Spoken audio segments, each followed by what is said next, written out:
Уйын етін жегенде эле зыян деген жок. Уйын етін жесең эчтеке эмес. Бирок дайыма жей берсең, ошол бир зыянын алып келет деп атат. Бисмиллахир-рахманир-рахим. Алхамдулиллахи вахда, вассалату вассаламу аля ман ла набия ба'да. Рабби шрах ли садри ва яссир ли амри вахлул уqдатан мин лисани яфқаху қаули. Thumma amma ba'd. Ассаламу алейкум рахматуллахи ва баракатуху. Эми карагыла. Имам Бухарида бир мурсал хабарды айтып берсем.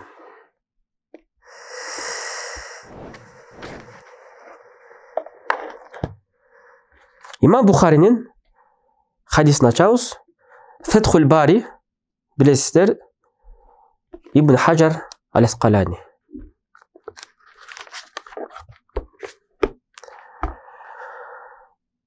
Бул 5101 номерде хадис. 5101 номерде хадис. Бирок азыр мен хадисти тезирээк окуп кетейин. Бизге керектүү жерге ана токтолобуз. Аль-Хакам ибн Нафи, хаддасана Хакам ибн Нафи. Имам Бухарида бизге Хакам ибн Нафи айткан дейт. Ахбарана Шуайб ан Зухри. Шуайб кимден айтты? Зухриден. Кала ахбарани Урва ибн Зубайр. Мага дейт. Зухри айтып жатат дейт. Мага Урва ибн Зубайр. Зубайр ибн Авамдын баласы. Кабар берген дейт. Анна Зайнаба ибната Аби Саламата ахбарату. Зайнаб Абу Саламанын кызы ага кабар берген экен. Эмне? Умму Хабиба бинт Аби Суфиян. Абу Суфияндын кызы Умму Хабиба. Ахбаратха аннаха калат я Расулуллах. Бул Абу Суфиян кызы Умму Хабиба пайгамбардын жубайы болот. Айткан экен. О Аллахтын элчиси, нике кыйгың дейт, үйлөнбөйсүң дейт. Бир тууганыбызга Абу Суфияндын кызына дейт. Сен ошону жактырасыңбы деди пайгамбарыбыз. Факульту нам, ооба мен жактырам деди. Лесту лака би мухлия. Мындайча айтканда мен сенин гана жалгыз аялың эмесмин дейт. Ва ахаббу ман шаракани фи хайр ухти. Жакшылыкта менин бир тууганым шерик болсо дейм дейт бул маселеде. Факала Наби саллаллаху алейхи ва саллям инна залика ла яхиллу ли. Мага ал адал болбойт деди. Культу фа инна нухаддасу аннака туриду ан танкиха бинт Аби Салама. Сен Абу Саламанын кызына нике кыям дегенди биз угуп жатабыз дейт. Ошондой сөздөр болуп жатат дейт. Бул Абу Саламанын кызы, бул Зайнаб. Кала бинт Умму Салама, Умму Саламанын кызыбы деп кайра айтты пайгамбарыбыз. Калат нам, ооба деди. Факала лау аннаха лам такун рабибати фи хаджри. Менин үйүмдө өгөй кызым болсо дагы ма халлат ли иннаха ли ибнати ахи мин радаа. Экинчи жагынан дагы менин эмчектеш бир тууганымдын кызы дейт ал. Мындайча айтканда бул пайгамбар саллаллаху алейхи ва саллям Абу Салама менен, Абу Салама деген бул Абдулла ибн Абдул Асад деген киши болгон. Бул сахаби, бул өлгөндөн кийин анын аялы Умму Саламага пайгамбар үйлөнөт. Анан анын кыздары калганда, балдары калат. Ошонун кыздарынын арасында Бирра деген кыз болот. Бирра болот эле, кичеке кыз. Анан пайгамбарыбыз ла тузакку анфусакум. Өзүңөр мактабагыла дейт. Бирра дебей Зайнеп деп койлу деп. Анан өзүн өгөй кызы болуп калат пайгамбарыбыздын Зайнеп. Эмне? Анын өгөй кызы жана анын үйүндө тарбияланып өсүп калганда, анан пайгамбар айтат: "Мен эки тарабынан ага үйлөнө албайм" дейт. Биринчи тарабынан. Эмнеге ага үйлөнө албайм дейт? Биринчи тарабынан ал менин үйүмдө өскөн дейт. Мен өгөй кызым дейт. Экинчи тарабынан анын атасы дейт. Абдулла ибн Абдул Асад, Абу Салама. Менин эмчектеш бир тууганым дейт. Анткени хадисте мындай келет. Ардаатни ва Аба Саламата. Мени жана Абу Саламаны эмчегин эмизген дейт, сүтүн берген дейт. Суайба деген кыз дейт. Аны айтып берет ким экен ал. Фала та'ридна алейя банатикунна вала ахаватикунна. Сілер маға қыздарыңарды, бір туғандарыңарды маға айтып бербегіле деді. Эми қараңыздар, бұл жерде эми хадис, бұл жағын айттық. Эми бұл хадисте бір хабар бар да, хабар мурсал. Қала Урва айтты дейді. Ва Туайбату маула ли Аби Лахаб. Абу Лахабтың күн қызы болған еді Туайба. Ва кан Абу Лахаб а'тақаха фа ардаат наби саллаллаху алейхи ва саллям. Абу Лахаб аны құлдықтан бошатқанда пайғамбарымызға сүтін берген дейді. Фаламма мат Абу Лахаб,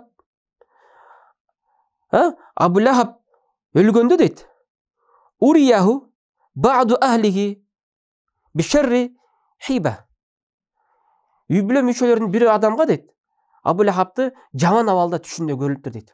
Жаман авалда түш көріпті Абу Лахабты. Абу Лахаб өліп қалды. Bir жақшылық көрбедім дейді. Bir ғана жақшылық көргенім дейді. Ошол Мұхаммад пайғамбардың төрілгеніне ошоны сүйініп, мен Суайба деген күн қызымды құлдықтан бошаттым дейді. Мынаки, біріншіден ескертейін, бұл риваят пайғамбарымыздың туылған күнін өткөрүүдө негизги далилдердин бири. Ошон үчүн алар айтат, пайғамбар төрөлгөнүнө Абу Лахаб сүйүнгөндүгү үчүн капыр болсо дагы, ал бир аз болсо да жеңилдеп жатса, а биз мусулмандар эмнеге биз жакшылыкка жетишпейбиз деп, ошол хадисти Имам Бухаридеги бул кабарды далил келтирет. А бирок бул кабар мурсал. Мындайча айтканда, Урва бул Зубейр ибн Авамдын баласы болот. Хижранын 23-жылы төрөлөт, табиин болот. Бул ал кабарды кимден уккан айткан жок да, болгон окуяда айтылганда. Урва ибн Зубейр Мединада 23-жылы хижран, ошондо араң төрөлүп атат.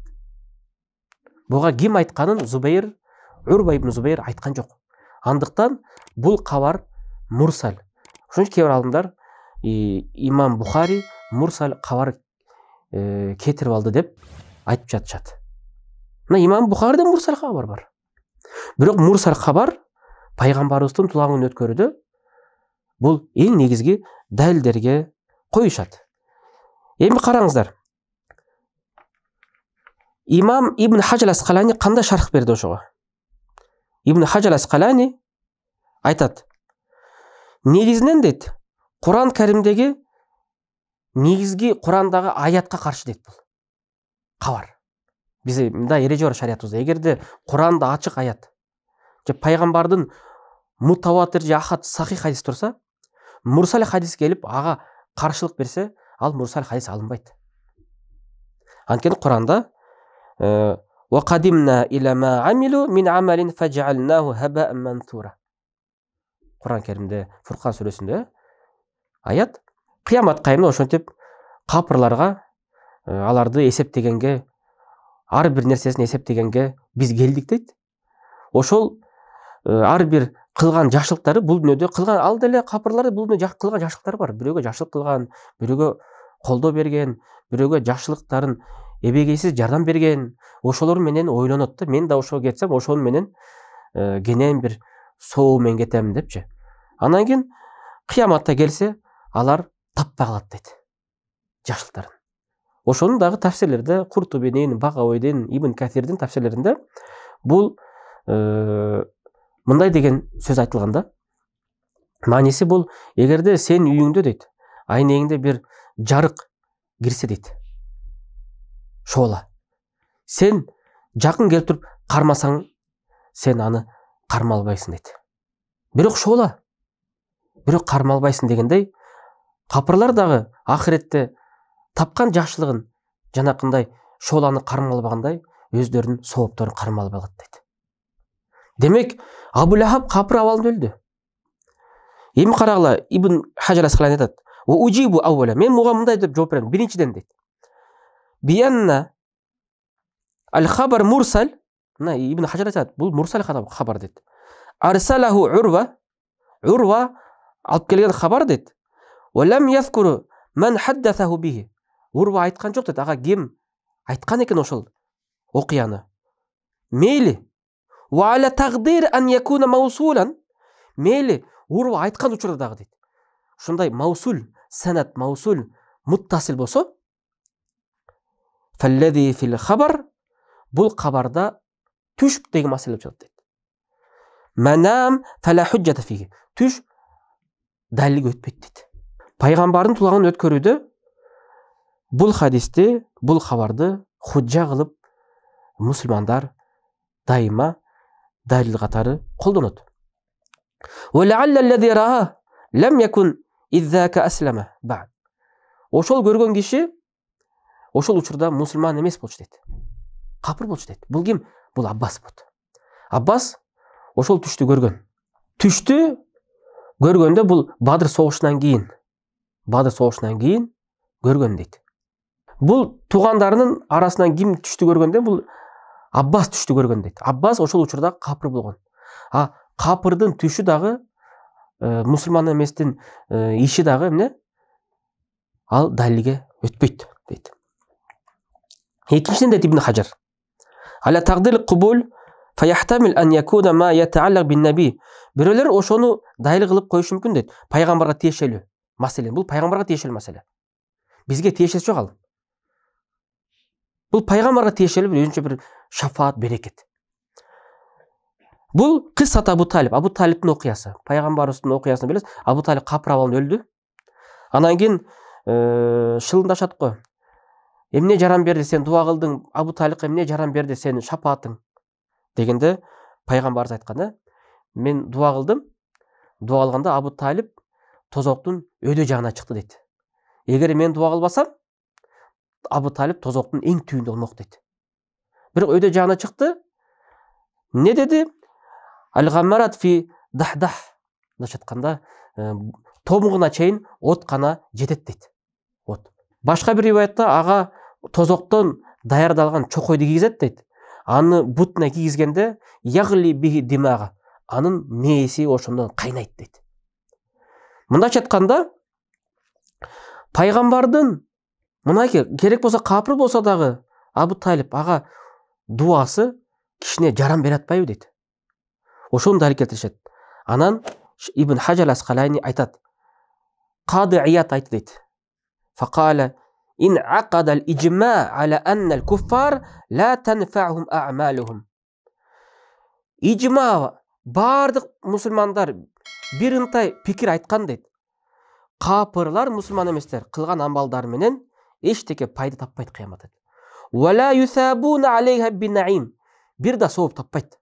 Вала тахфифи азаб. Керек болсо капырлар азаптарындагы жеңилдетилбейт аларга дейт. Аларга кандай болбойт дейт. Демек, Курандагы ачык аятка жана ачык ижмага бул хадис мурсал эмне өтпөйт. Керек болсо Бухариде дагы риваят кылынса дагы. Неге? Анткени мурсалдын шартын айтып жатабыз биз. Мурсал жалпы наска, Курандагы аятка мутаватир күчтүү алымдардын бардыгы кабыл алган хадиске мурсал хадис каршы келсе аны ыргытылат. Бирок уйдун эти эмнеси менен каршы келип атат? Зыян атат. Көп жегендик зыян атат. Бирок уйдун этин жегенде эле зыян деген жок. Уйдун этин жесең эчтеке эмес. Бирок дайыма жей берсең, ошол бир зыяндын алып келет деп атат. Ошол үчүн бул нерсеге көңүл бурсак, анда мурсал хадисти эле түртүп салсак, мурсал хабарды хадистен дагы жөнөкөй бир кабарды худжа кылып далил катары колдонуп жатышпайбы мусулмандар? Анда бул жагында кандай дейбиз? Демек, биз бул сабагыбызда дегиле мурсал, мубхам, majhul деген темага караин, худжаларды, амсал, Сунан Абу Дауттан, Фатхул Бариден, Ибн Хажар Аскаланиден, жана негизинен усулул хадисте имам доктор Мухаммад Аджаж Аль-Хатибтин китебинен далил келтирдик. Эмки сабакта илимий жоопко дагы кененирээк дагы башка маселелерине көз салып, ошол жоопторду дагы адилеттүүлүк жол менен карап чыгууга Аллах насип берсин. Анткени кандай болсо дагы, кайсы тарап кандай пикирде болсо, алар мусулмандар. Алар дагы өздөрүнүн далилдери бар. Бирок биз дагы өз далилдерибизди келтирип жатабыз. Ассаламу алейкум ва рахматуллахи ва баракатуху.